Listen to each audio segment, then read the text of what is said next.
Hi, I'm Ashley, a 28-year-old graphic designer living my dream life in the big city. My days are filled with creativity, designing cool stuff, and enjoying the hustle and bustle of urban life.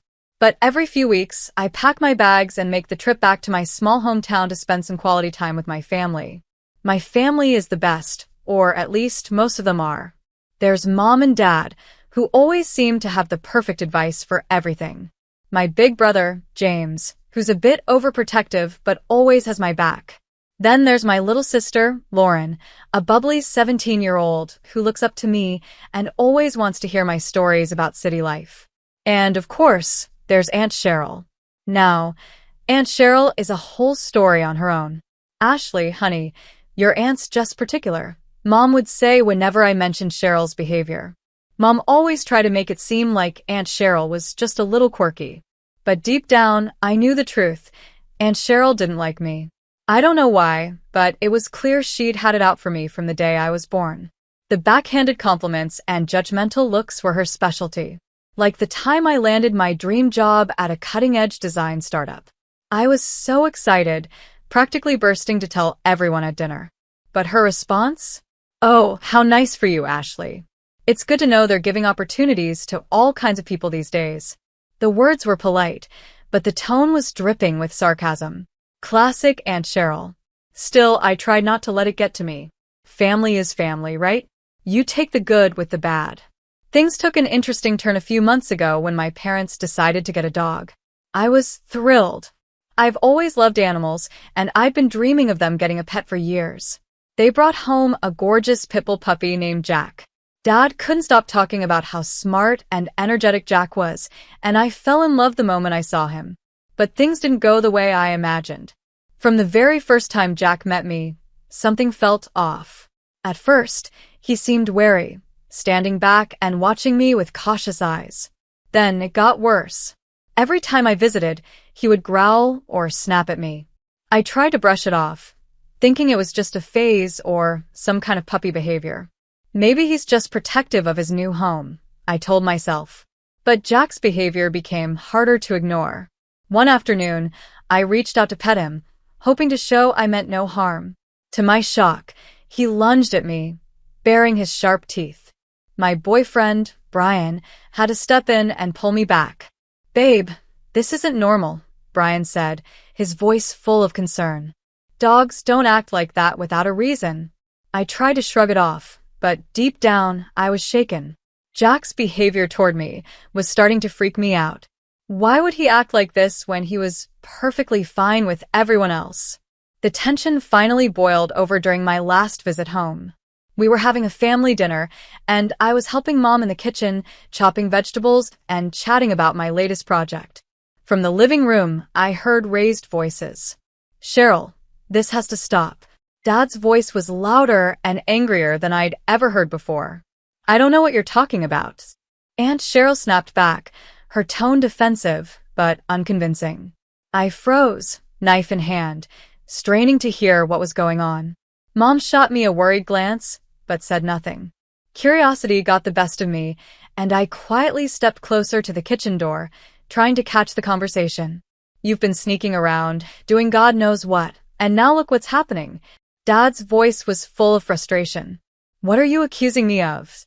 Aunt Cheryl shot back, but there was a sharp edge to her tone, almost like she knew exactly what Dad was talking about.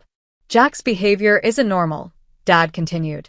And I know you've been feeding him something to make him act like this. We found the scraps you've been slipping him. My stomach dropped. Feeding Jack something? What could Aunt Cheryl possibly be giving him? And why? Don't be ridiculous, Cheryl huffed, but her voice wavered slightly. You're blowing this way out of proportion. Am I? Dad countered. Then why does Jack only act this way around Ashley? What's your problem with her? I felt a cold chill run down my spine. So this wasn't just in my head. Aunt Cheryl had been up to something, and whatever it was, it had turned Jack against me. The room fell silent for a moment, and I could feel my heart pounding in my chest. Then Cheryl spoke again, her voice icy. Maybe Ashley just isn't good with animals. Some people aren't, you know. I'd had enough. I walked into the living room, my hands trembling but my head held high. What's going on here?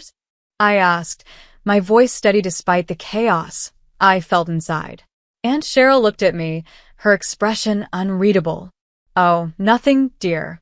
Just a little family discussion. Really? I said, crossing my arms. Because it sounds like you've been doing something to make Jack hate me. Care to explain? She didn't answer, but the guilty look in her eyes told me everything I needed to know. That night, the tension lingered like a storm cloud. I didn't get all the answers, but one thing was clear. Aunt Cheryl's strange behavior wasn't just harmless quirkiness. She had gone too far this time, and I wasn't going to let it slide. As I drove back to the city the next morning, I couldn't shake the feeling that this was just the beginning. Something told me Aunt Cheryl wasn't done yet, and I needed to be ready for whatever came next. I edged closer, straining to hear every word. Jack's behavior toward Ashley isn't normal, and I think you know why. Mom's voice was firm, but filled with worry. My heart pounded in my chest. What was going on? Why was Jack acting this way toward me? I stood frozen, trying to piece it all together, but my instincts told me something big was about to unravel. Whatever this was, it wasn't just about a misbehaving dog. As I stood there, my thoughts spiraled. This wasn't just family drama. It felt bigger, more sinister. And somehow, I was at the center of it all. After that tense dinner, I knew one thing for certain. I wasn't imagining things. Something was off with Jack, and I had to figure out what it was. No way was I going to let Aunt Cheryl manipulate the situation and make me feel like I was crazy. The next day, I came up with a plan. I called Brian, my boyfriend, for backup. Hey, Brian, I said, trying to sound casual, do you still have those mini spy cameras? You know, the ones your old paranoid landlord gave you for security. Brian chuckled on the other end. Yeah, I've still got them. Why? You planning on going full James Bond or something? Something like that, I replied, lowering my voice. I need to find out what's really going on with Jack. Brian hesitated, but eventually agreed to help. A few days later, we drove to my parents' house when no one was home, carrying the tiny cameras in a backpack. Setting them up around the house was nerve-wracking.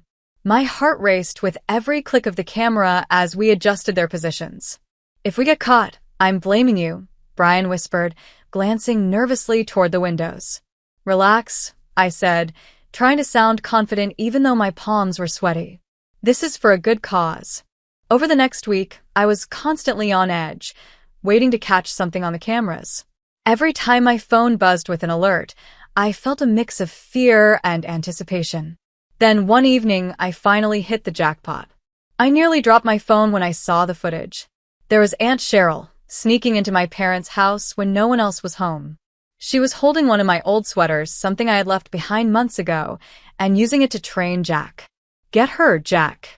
Attack, she whispered sharply, waving the sweater like a flag in front of him. Jack lunged at it, growling and tearing into the fabric. Cheryl clapped her hands in approval, praising him every time he got aggressive. My blood ran cold. I couldn't believe what I was seeing. My own aunt was training our family dog to hate me, to attack me. Who does something like that? What kind of person goes to such twisted lengths? I felt a wave of anger and disbelief wash over me. My hands trembled as I dialed my brother, James. He picked up on the second ring. Hey, Ashley, what's up? James, I said, my voice shaking, you're not going to believe this. I have proof, actual proof, that Aunt Cheryl has been training Jack to attack me. There was a long pause. Wait, what? Ashley, that's a pretty serious accusation. Are you sure about this? I've got it all on video, I said, cutting him off. It's clear as day. She's been sneaking into the house when no one's home and using my clothes to train Jack. James, ever the logical one, quickly switched into lawyer mode. Okay, don't do anything drastic. Let me come over and see the evidence first. We'll figure this out together. Later that night, James came over to my apartment. I showed him the footage on my phone, replaying the moment Cheryl encouraged Jack to tear apart my sweater. His face went pale. Jesus Christ, Ashley, he muttered, leaning back in his chair. I don't even know what to say. It's disgusting. We decided it was time to confront our parents. That night, we sat Mom and Dad down in the living room and played the footage for them. The room was silent except for the sound of Aunt Cheryl's voice echoing from my phone. Mom's face turned white, and she clutched her chest like she couldn't believe what she was seeing. "No, this can't be true," she whispered, shaking her head. Dad, on the other hand, looked furious. His jaw tightened, and his hands balled into fists. "What kind of person does this?" he said, his voice low but boiling with anger. "Mom, Dad, I don't know why she's doing this, but it's clear Aunt Cheryl has been trying to turn Jack against me," I said, my voice firm despite the lump in my throat.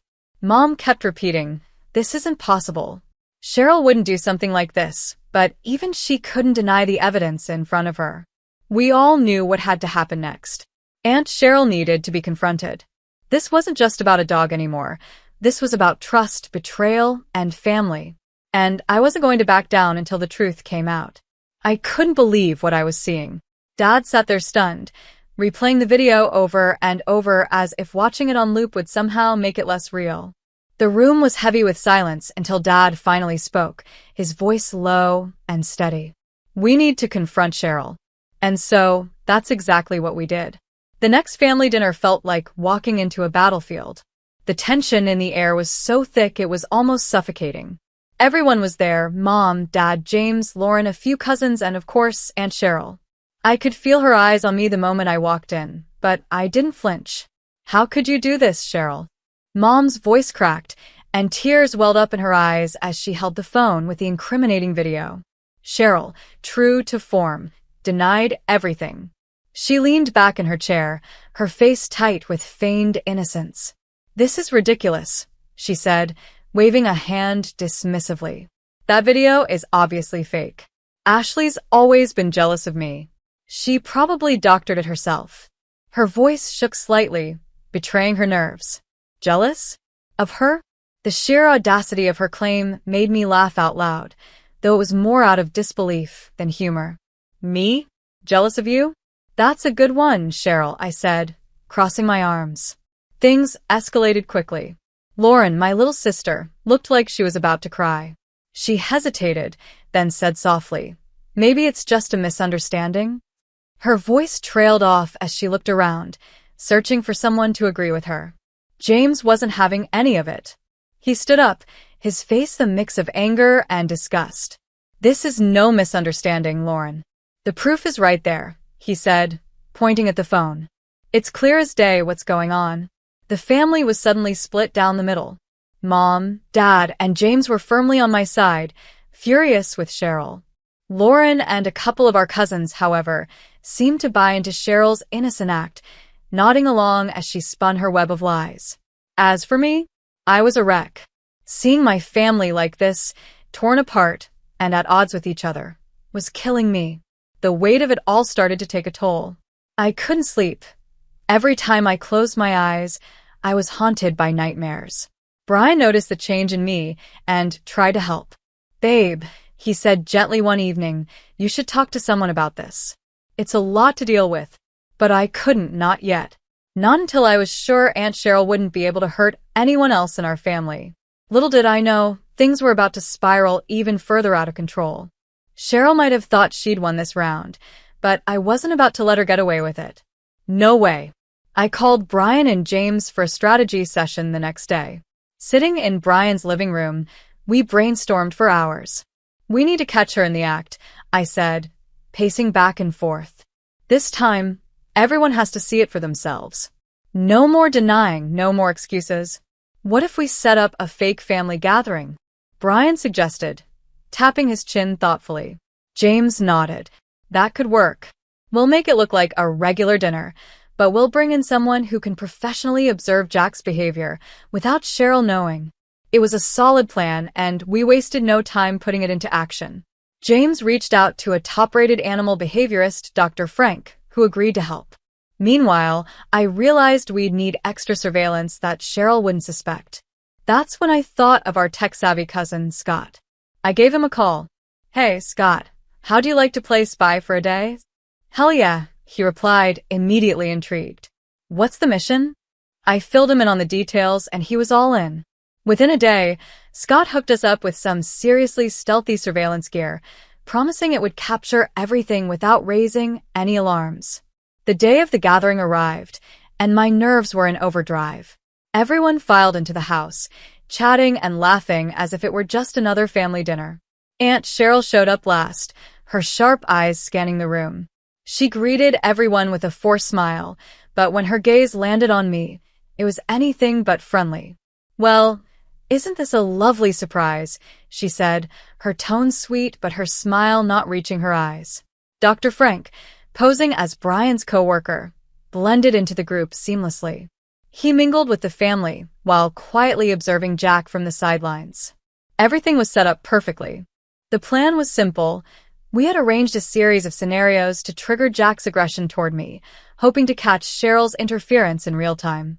The first test began when I casually reached for a plate of food near Jack. His reaction was immediate. He growled, his hackles raised, and his gaze fixed on me with hostility. Dr. Frank took notes silently, his expression unreadable. Aunt Cheryl, meanwhile, watched the scene unfold with a flicker of satisfaction in her eyes. But we weren't done yet. The second scenario involved me holding a toy that Jack liked.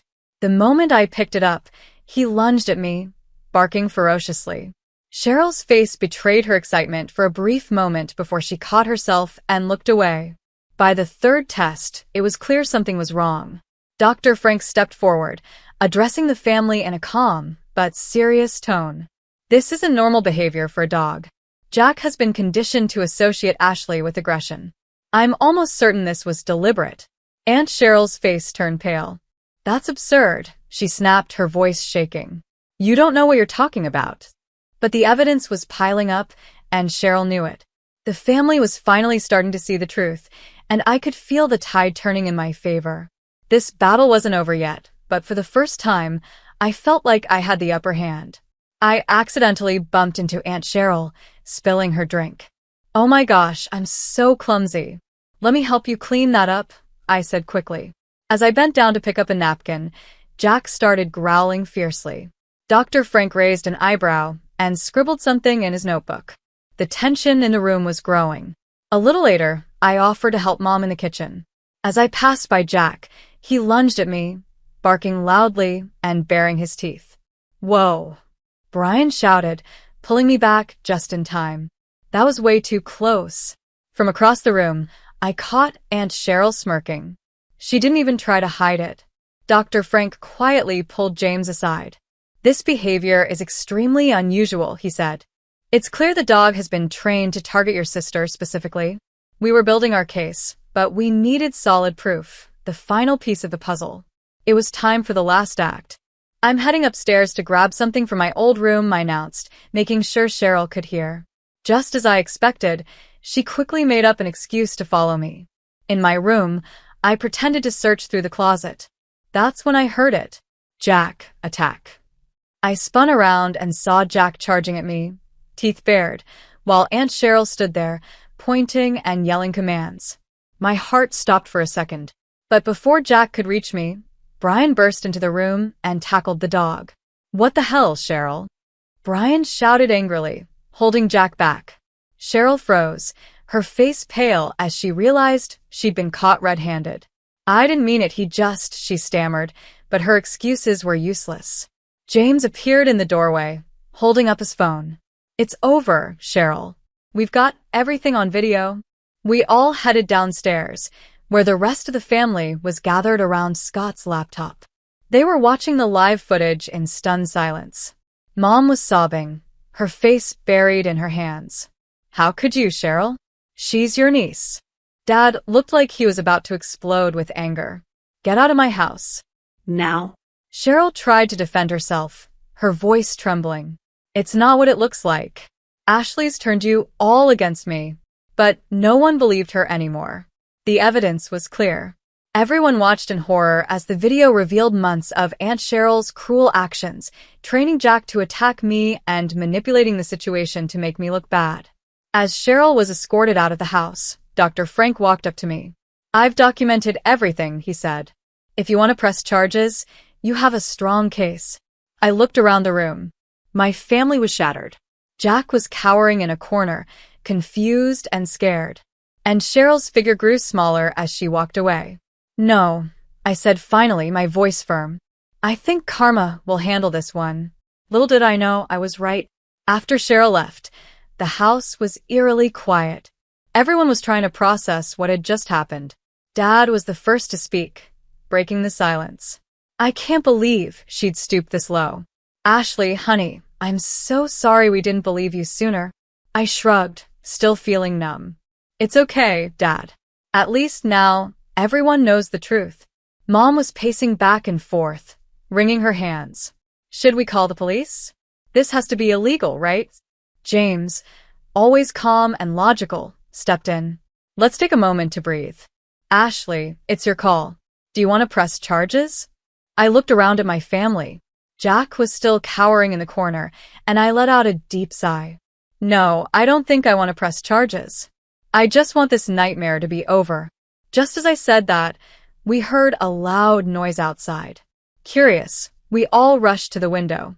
There was Aunt Cheryl stomping down the porch steps, muttering angrily under her breath. "You ungrateful brats. After everything I've done for this family." What happened next felt like something straight out of a comedy show. Jack's leash, which had been hanging loosely on the porch railing, somehow got tangled around Aunt Cheryl's feet. She took one angry step forward, and wham! She tumbled down the stairs, flipping head over heels. "Oh my God!" Mom gasped, rushing outside. We all followed, even Jack, who looked confused by all the noise. Aunt Cheryl was sprawled at the bottom of the stairs, wailing in pain. "My arm, my leg. Look what you've done to me," she cried dramatically.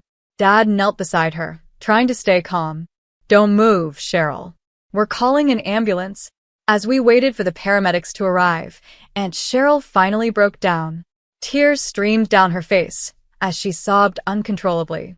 "I'm sorry, okay? I'm sorry. Is that what you want to hear?" Her words caught us all by surprise. "I was jealous," she admitted, her voice shaky. "Ashley always had everything. The looks, the brains, everyone's love. I couldn't stand it anymore. I couldn't believe what I was hearing. All of this, everything she did to hurt me, was because she was jealous? It was beyond messed up. Aunt Cheryl, you could have seriously hurt me," I said, staring at her in disbelief.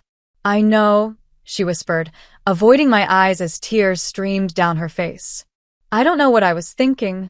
When the ambulance finally arrived, they carefully loaded Aunt Cheryl onto the stretcher. Watching her being taken away, I couldn't help but think about the irony of the situation. The very dog she trained to hurt me had ended up causing her downfall.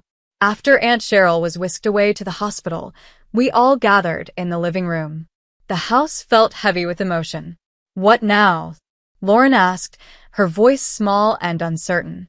Dad let out a long sigh, his shoulders slumping. "Now we heal. As a family." In the weeks that followed, we worked hard to repair the damage. Dr. Frank recommended a great dog trainer to help Jack, and we all pitched in to support his rehabilitation. Slowly but surely, Jack became calmer and happier. "Good boy, Jack," I praised one afternoon as he sat calmly at my feet, wagging his tail. He was like a completely different dog, sweet, gentle, and full of love. It was hard to believe he was the same aggressive pup from just a month ago. As for Aunt Cheryl, karma had done its job. She ended up in a rehabilitation center with a broken arm and leg. No one in the family went to visit her. It felt harsh, but after everything she had done, it also felt fair. A couple of months later, I decided it was time for a fresh start.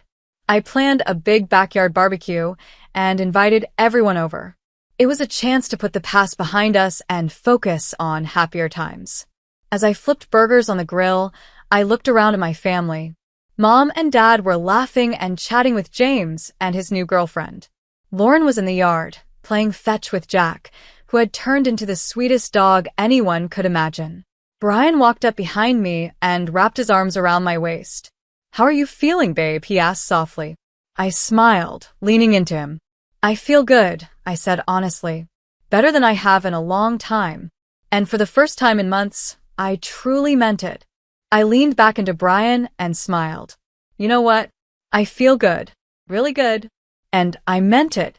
Sure, we'd been through a lot, absolute chaos, really, but somehow we made it through. And we came out stronger on the other side. I glanced across the yard and saw Jack happily running around, his tongue hanging out and his tail wagging like crazy. That moment made me realize everything was going to be okay. They say, what doesn't kill you makes you stronger, and in this case, it also made our family closer than ever. So that's the end of my wild story, folks. But now, I've got a question for you. If you were in my shoes, would you have pressed charges against Aunt Cheryl? Or do you think karma gave her the punishment she deserved? Drop your thoughts in the comments. I'd love to hear what you would do in this crazy situation. And if you enjoyed this roller coaster of family drama, don't forget to hit that like button and subscribe for more unbelievable stories. Until next time.